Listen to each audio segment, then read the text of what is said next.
John Sturrock, first class honors degree in law, LLM at the University of Pennsylvania, Queen's Counsel, which is no mean small feat. Established Core Solutions Group 2001, more than a decade ago. Leading commercial mediator and business mediator in Scotland. And there's many little titles that go along with all that. Works as a coach and facilitation, lots of advisory work. Has worked very closely with the Scottish Parliament. Facilitator of Scotland's 2020 climate group.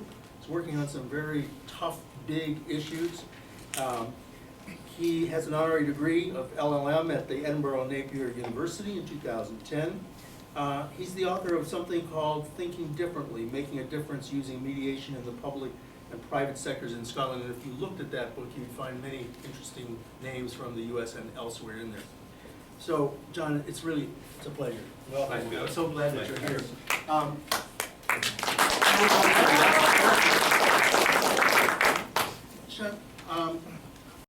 Who were your parents, and what did they do that might have led you to where you are today?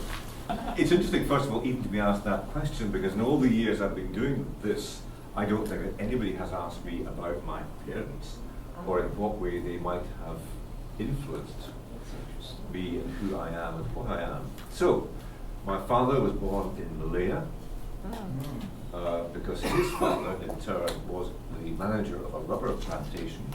He left Scotland, I think, prior to the First World War because there were no jobs in Scotland, and lived in Malaya for the best part of 20 years, I think, during which my father was born. So my father was brought up, sent home to Scotland, brought up by a maiden aunt, and that's not irrelevant because I think that influenced the way in which he was, who he became, and perhaps initially his parenting skills, because he would not have had, and certainly not in my observation of him, a very close physical relationship with his own parents because of the distance and because of the kind of austere way in which parenting took place back in those days. That's my father. He went into the Second World War late. He joined the RAF. I think somebody once told me he may not lie about his age to get in. He was a navigator in Lancaster bombers. Lancaster bombers flew the raids over Germany, which are now much condemned because of the massive destruction which they wrought on places like Dresden, which was razed to the ground. But I suppose brought to an end, a bit like Nagasaki and Hiroshima brought to an end what was a dreadful conflict.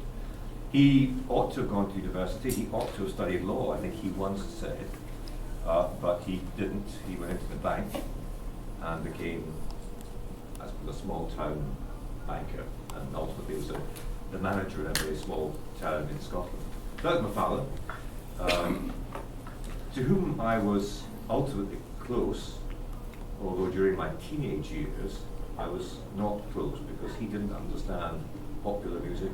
He didn't understand. Many of us suffered through that. Yeah, no, yeah. Didn't understand longer hair. I don't mean long hair, just longer hair. He didn't understand platform boots, and so forth and so on. And my mother was a Scottish lady, about 10 years younger than my father. I think, now that just the other day, Peter, I was thinking about this. I have a lifelong, as Fiona knows, love of pop music, popular music.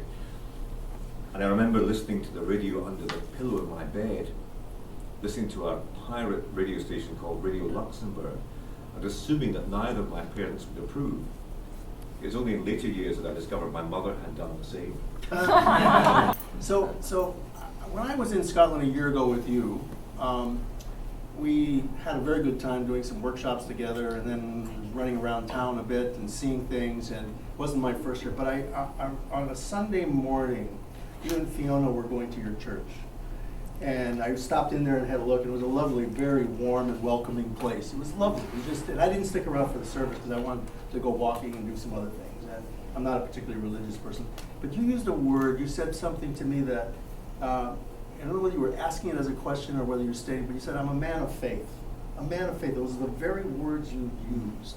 And I've been struck with that. And the pastor might be interested in that too.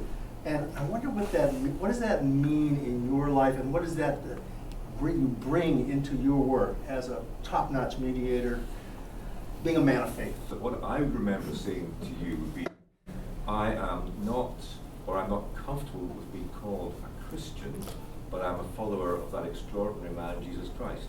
Yeah. So whatever way, we can unpack that. When I was, remember the phrase. Yeah, when I was a litigator, I practiced in the Scottish courts. We were a split profession, as in England, barristers and solicitors. We were advocates and solicitors. So I was an advocate with the Wake and I loved that. I mean, I loved the adversarial process. I loved winning. You know, I needed to divest, and I loved that. And it was only when I got to studying negotiation at Harvard and then mediation in Edinburgh and thinking about my path of faith, if you like, that I suppose I was troubled actually, Peter, by the inconsistency between the work that I was doing and what I understood the gospel stories of Jesus to challenge us to do and to be. And I think the danger of this is it sounds pretentious, pompous, pious, or whatever. I wanted to try to align my working life, so far as I reasonably could, with what I understood to be the call in the gospel stories. So it seemed to me, when I discovered mediation, that was it. So to that extent, what I do as a mediator, as somebody who seeks to find collaborative outcomes for people in difficult situations, seems to me to consist with much of, indeed everything, that this extraordinary person, Jesus Christ, spoke about. In fact, he changed the language, but the ideas, the concepts are so similar, it's striking. That's the first thing.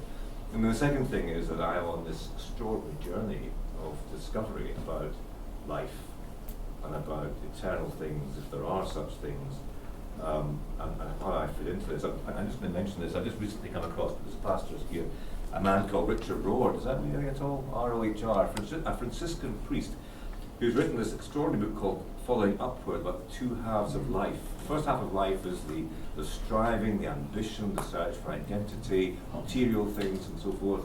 And the second is coming to terms with who we are, our own identity, what life's about, the giving over of ego, if you like. And I had to go through a fairly serious bout of depression to make that, to begin that transition.